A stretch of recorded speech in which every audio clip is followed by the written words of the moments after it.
আসসালামু আলাইকুম everyone, মুসাইবা এগ্রোর first ব্লগে আপনারা স্বাগতম। আজকে আমরা আপনারা দেখানোর চেষ্টা করবো আমরা বিকালবেলা গরুগুলারে দানাদার খাবার কিভাবে পরিবেশন করি।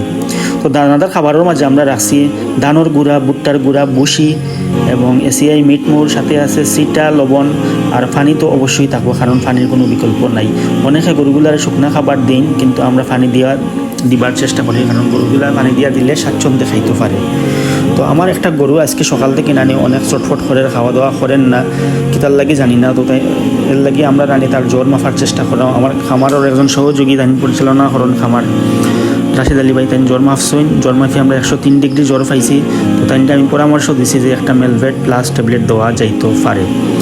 তো আমার খামারের আরও জন সহযোগী হুসাইন আহমদ, তারা দুইজনে মিলিয়া ট্যাবলেটটা দিছেন গরুরে।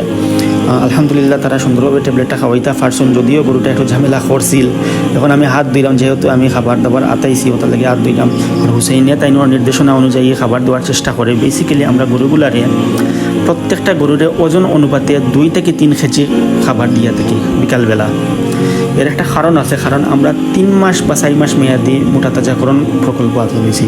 মানে আমি যে কোনো মূল্যে আমি 3-4 মাসের ভিতরে আমার গরুরে নির্দিষ্ট একটা আমার কাঙ্ক্ষিত একটা লক্ষ্যে পৌঁছাইতাম হইব, তার শরীরে মানে পর্যাপ্ত মাংস আমি দৌড়াইতাম হইব, এই উদ্দেশ্যে আমরা পালন করা গরু।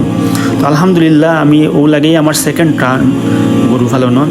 তো আলহামদুলিল্লাহ বালাও একটা রিটার্ন পাইলাম ইনভেস্ট করিয়া। দেখা যাক কতটুকু আগুয়াই।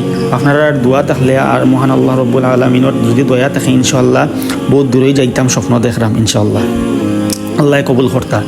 তো আমার যদি মানে আপনারা খাওয়া দাওয়া দেখাইলাম গরুরে আমরা কীভাবে মানে খাবার পরিবেশন করি, একটার মাঝে যদি কোনো ধরনের ভুল ভ্রান্তি হইয়া থাকে আপনারা অবশ্যই কমেন্টও আপনার মতামত জানাইবা। কারণ আমি তো এখনও আমার খামার ট্রায়াল পিরিয়ডে আছে, এখন লার্নিং প্রসেসও আছে। আপনারা যদি কইন আমিও শিখলাম, আর আমার দেখে যদি আপনারাও অনুপ্রাণিত হইন, আপনারাও যদি 2-1টা গরু দিয়ে শুরু করতে পারেন, আউটাও আমার লাগে একটা খুশির সংবাদ হইব।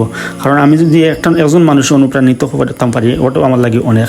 তো যে আজকে বিকালবেলা আজকে আমার বাড়িতে আমার খালাতো ভাই 2জন বেড়াইতে আইসেন, তারাও আমার খামারের কাজেও কিছু হেল্প করা, হাত লাগাইয়া। তো আমিও চেষ্টা করি যে আমার বিজনেস আমারও একটা কন্ট্রিবিউশন থাকতো, আমি চেষ্টা করি যেন আমারও কিছু কন্ট্রিবিউশন থাকতো, অবদান থাকতো। ওটার লাগে আমি একটু কষ্ট করি, তারারে খাবার দাবার খাওয়ানিতে আমি একটু সাহায্য করি। যেহেতু আমার 2জন মানুষ আসেন অলরেডি, তারপরেও আমি করি। কারণ দিন শেষে যখন আমি সফলতার তৃপ্তি পাইমো, তখন আমার এই কষ্টগুলো আমি বলে যাব।